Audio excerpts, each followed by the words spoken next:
Hello everyone, this video will show the installation process of CRS001 floor standing kiosk. Let's have a look. Prepare the tools needed for installation. First, fix stand column to base plate. Align two locating pins with two locating holes. Open rear cover of column. Tighten two A screws with an Allen key.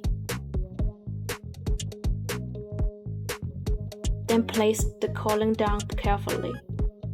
Tighten 4 B screws with a Phillips screwdriver. The column is steady with no shaking. Next, align locating pins of machine with locating holes on column. From inner top of column, tighten 4 C screws with a Phillips screwdriver. The machine body is steady with no shaking. Plug in LED cable and power cable. Tidy up inside cables, close cover and lock it. Finally, turn on the power.